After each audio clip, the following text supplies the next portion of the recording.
want to welcome you all back to our latest edition here of Behind the Curtain at Epic Event Center. My name is Ryan. I'm the General Manager and Entertainment Director here at the venue. And with us, as always, is our probably the funniest man in the world, maybe, co-host of That Metal Show, stand-up comedian. Welcome back, the very funny Mr. Don Jameson. How you doing, brother? You put a lot of pressure on me with that intro. I know what you're doing. And today we welcome our very special guest. They're going to be back here at Epic Event Center this August. Please, everybody, welcome Mr. Tyler Connolly, lead singer from Theory of a Deadman. What's going on, man? Hey, thanks for having me. Oh, thanks for being a part of it.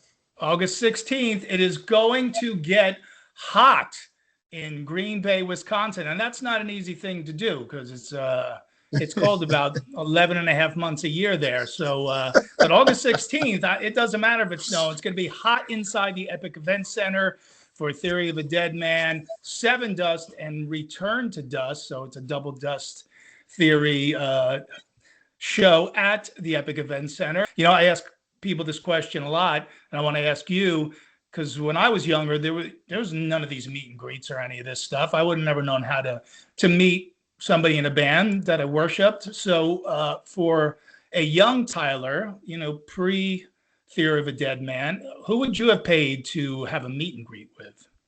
Oh, Led Zeppelin, Jimmy Page. I went and saw Page Plant, and we did the full, sleep overnight at the mall, outside the mall for tickets. And then when they unlocked the doors, we got tickets. There were still crappy seats somehow. We don't know what happened. It was still Live Nation back there. Or no, it wasn't. It was Ticketmaster. Ticketmaster, yeah. Anyone in Led Zeppelin. Joe Satriani, who I did get to meet, I got him to sign a vinyl I had of Surfing with the Aliens. So that was awesome. Yeah, those are a couple right there. Did you ever get to meet any of the Zeppelin guys? No, still on the bucket list. Yeah, Jimmy Page was my all-time guitar hero for years, and then it became Joe Satriani took that place. Those are my two. But I've met Joe multiple times, just being our tour manager. Ended up tour managing him, and then Chickenfoot. So he'd be like, "Want to come down to the show?" I'm like, "Yes." Yeah. Just be cool. Be cool. Yeah. Be cool, man. Yeah. Well, Joe's a super down-to-earth guy, so he puts you at ease, which is nice. Hey, I should say this run that you're doing with Sevendust is pretty extensive, man. Like, what do you have some kind of routine on the road? Like, how do you pace yourself for tours like this? Yeah, just take it easy. I usually try to stay healthy. That's the big thing. Like, that's the big difference now between, I guess, the 80s and now, is that like people are like, longevity, we have to do this forever. So back then they thought like it was like we have until I turn 27, and then that's 50 at that point. So yeah, just stay healthy.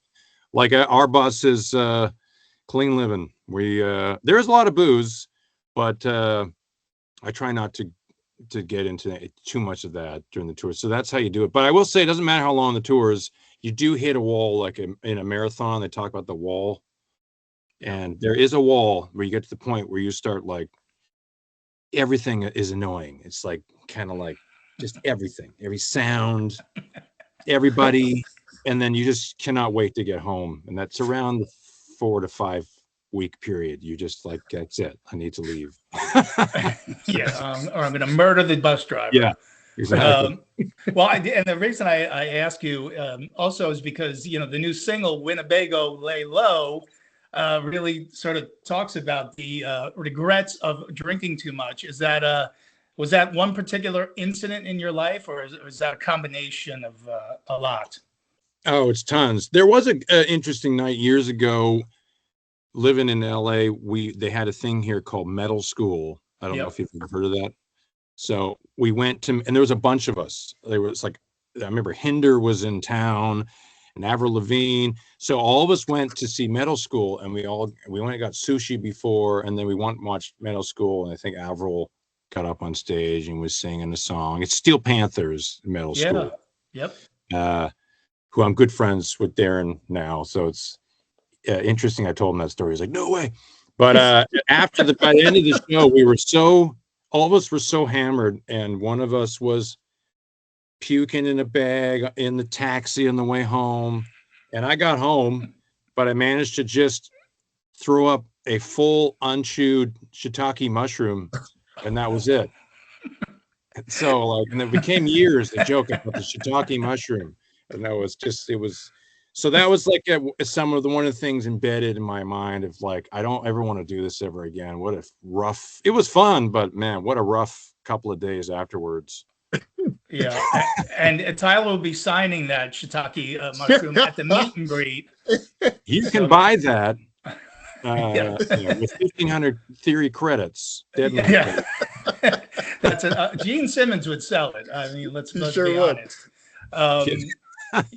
You mentioned about obviously drinking every night on the road is not going to be good for anybody on a long tour. But I do hear from singers, particularly for their voice. And do you find that true with you as well? It's particularly tough on your voice.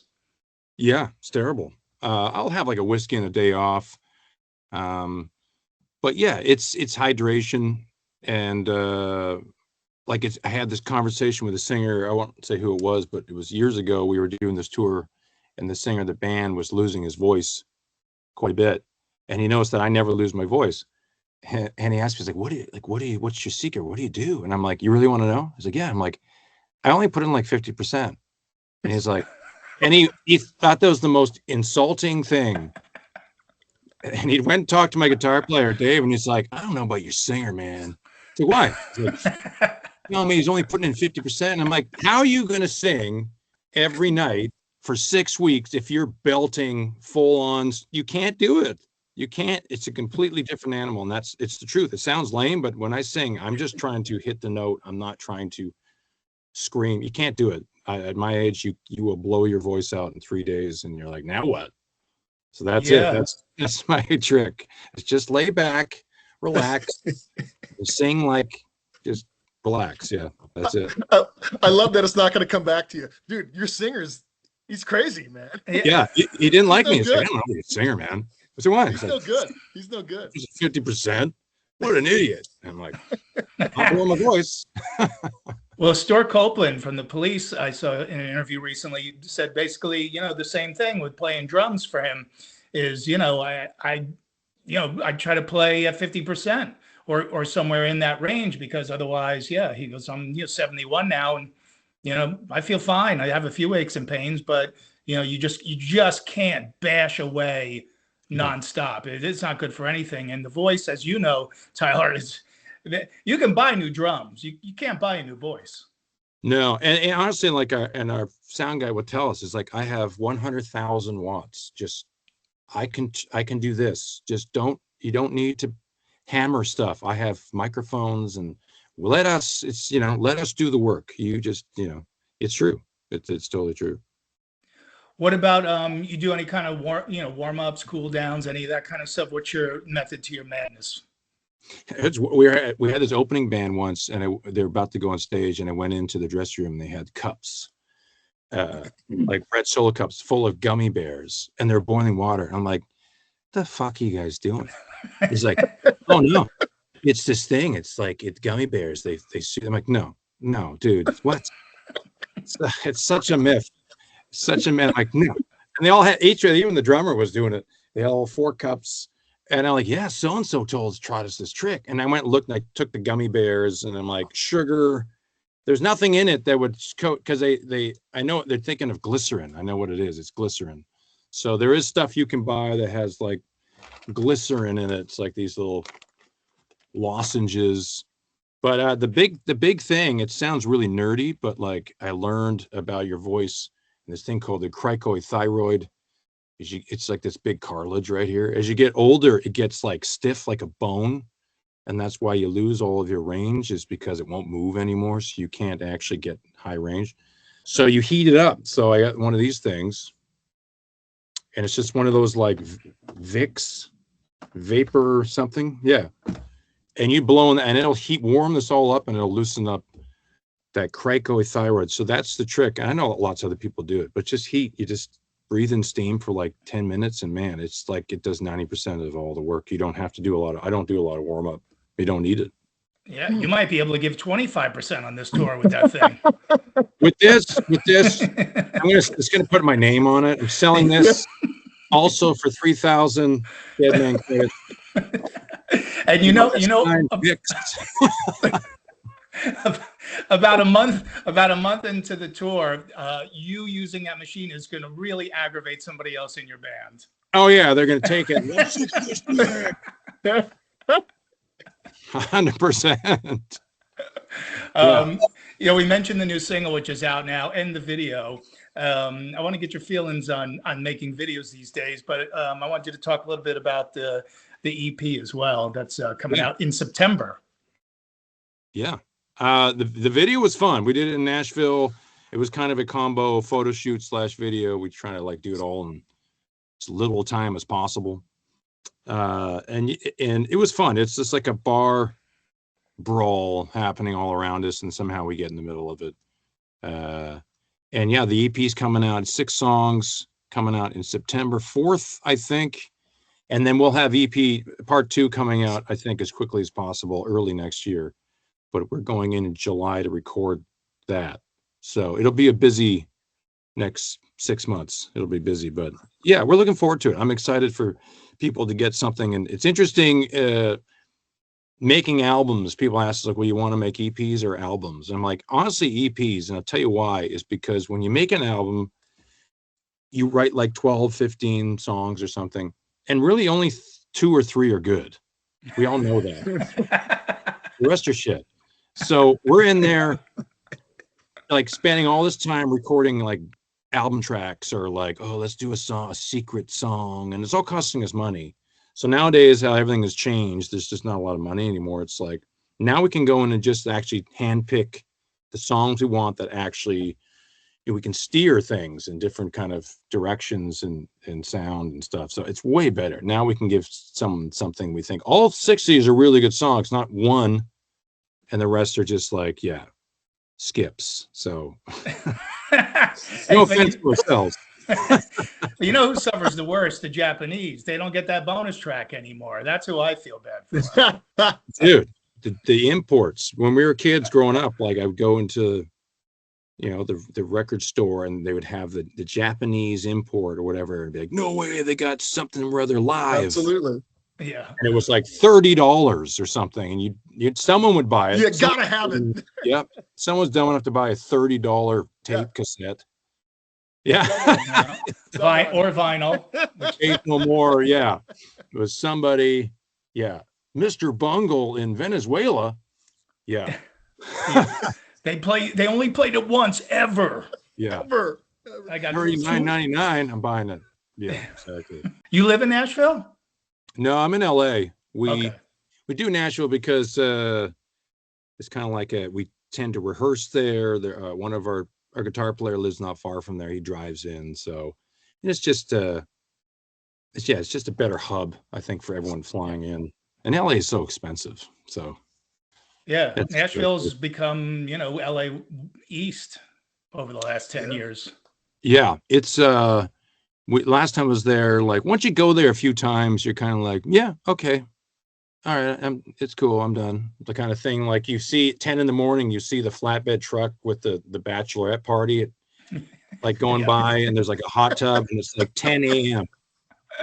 You're like, it's 10 a.m. Like there's fucks. I'm trying to sleep. Yeah, flatbed going down, Broadway. It's like, Jesus, and they're already hammered and throwing up mushrooms.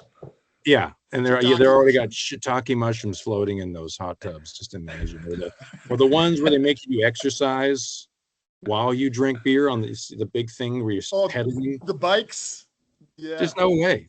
The pedal buses. Pay money to do exercises that's ridiculous. But hey, someone does it.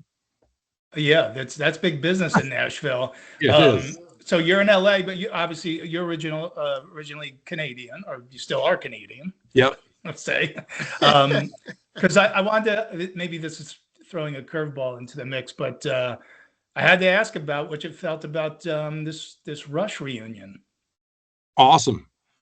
I've never seen Rush, and I was sad when they're, I read Neil Peart's book when he rode his motorcycle around the world. I think it was after his wife and his daughter died. Like, Yep. Jesus Christ. My God. That was such an amazing book. And I never saw Rush live, and I was just regretted it. So now, of course, they just came through LA 2 shows. I didn't go. I'm just such a dipshit. I was in town too.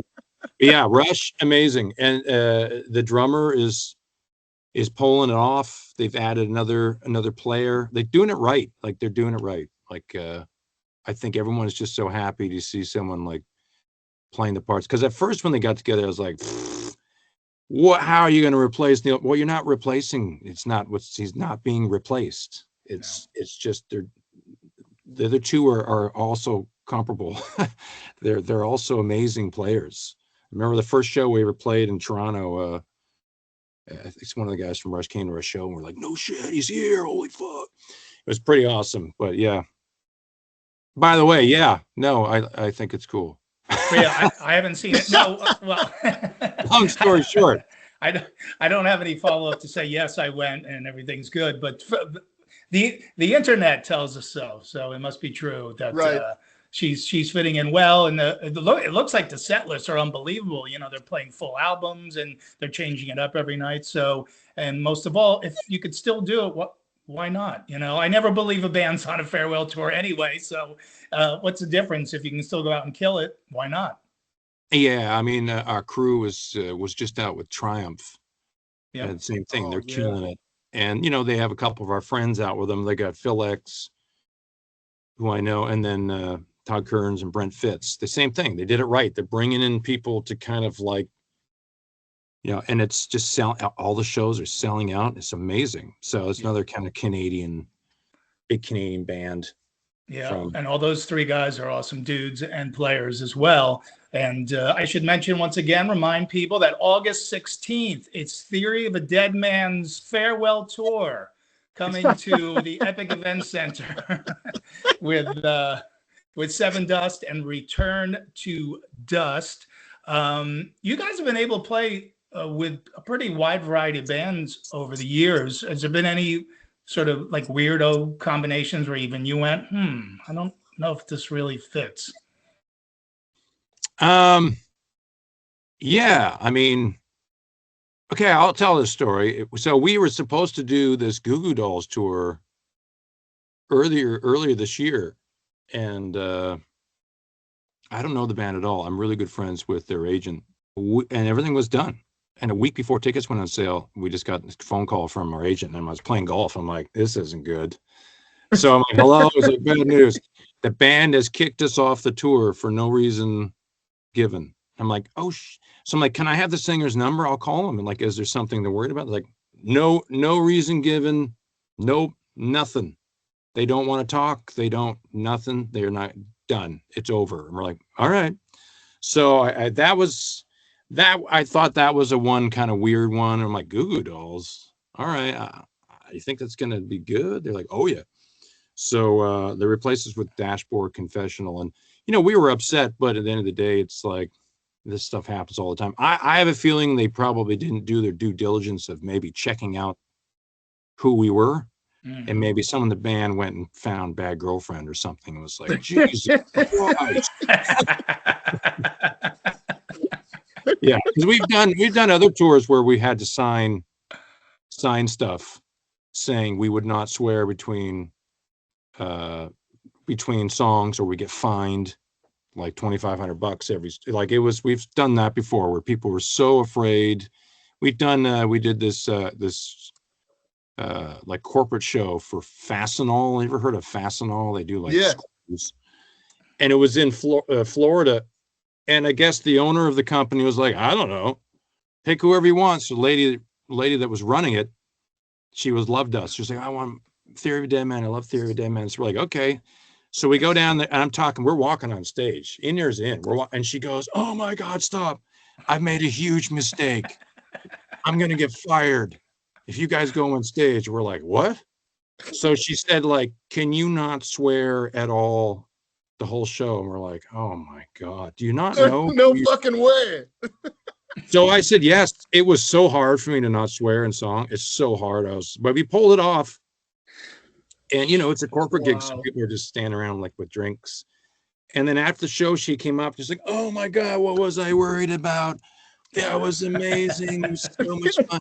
But yeah, we definitely had some weird, interesting things where people just like, they made a huge mistake. They realized that they don't realize who they booked, and they're like, "Oh my God, how do we get out of this?" So, yeah, The Google, That the is so Google, great. the Google Dolls must have tipped them off to you. So Yeah. yeah. Fastenal called with good friends. Yeah, with the singer of Goo Goo Dolls is like, "Hold on, what?" those Yeah. those corporate things are Not those guys. those corporate things are so like that because usually what happens is somebody's a fan. I've had it happen with my stand-up where the sort of the mid-level people in a company will all go out on a Friday night after work and they'll come to see the comedy show and they're laughing, they're drinking like crazy, and they think, oh my God, you would be perfect for our corporate party. And then you show up and you got to do an hour in a hotel banquet room. Oh And my the boss God. and his wife are sitting right in the front, and your first joke doesn't get a laugh. And you have now 59 and a half minutes to suffer. And they didn't think, they don't have the sense of humor we have. It's the boss. Yeah.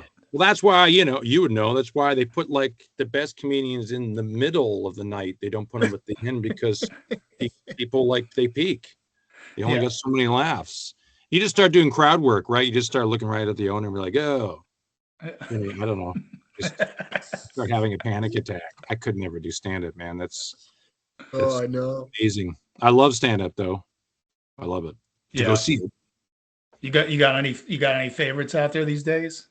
My buddy Torio is he's out here at the Comedy Store. Torio Van Gool. He's awesome. Great names. We went some the other day. But yeah, no, I mean, anytime I go, I don't even know any of these people's names, but man, there's some of them are so funny. I don't know how they're just not bigger.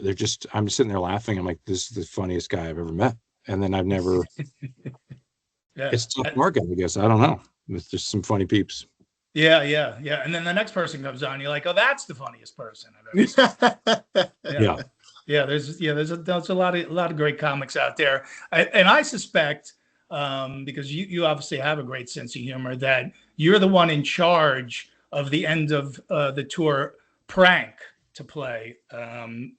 Any fun ones that come to mind? We stopped doing it. The crew does it now. Okay. We don't want anything to do with it. We used to do it back in the day where we had we did this tour with Hinder years ago. And then the last show they tied like a dildo and they would drop it down like on Fishland over in front of the drummer, the whole set. And he was mad trying to hit this dildo. But there's some interesting ones. God, what was this band called? We had this one band and they changed the name of the band's backdrop. So when their backdrop came, it was something like totally rude. Yeah. Instead of their band name, they changed it. Yeah, there's some interesting stuff. But yeah, people come out silly string and stuff. I don't know, that's lame. But yeah, I don't know. I gave up on that years ago. The crew usually come up with the good ideas now. Cool. Well, listen, everybody, don't forget August 16th, Epic Event Center. Go to epicgreenbay.com or theoryofficial.com. Either way, make sure you get your tickets. And don't forget the meet and greet with Tyler before the show at the batting cages next door to the venue. Another fun thing to, for you guys to do and get off the bus for a little while. So it should be fun. Well, a couple of guys in the band are like insanely competitive. So they'll just be ripping their arms out of their sockets. Let's go. Let's go. Me and Joe will be watching. Cool. Yeah. No, we're stoked, and thank you guys again both for your time today. We really appreciate it. Like Don said, August 16th, epicgreenbay.com, theoryofficial.com. Get them now. This one's going to sell out, so get them now, and we look forward to seeing everybody in a couple of months. Thank you guys so much. Have an amazing day. Thanks, guys. But it sure feels good to see my troubles all washed away.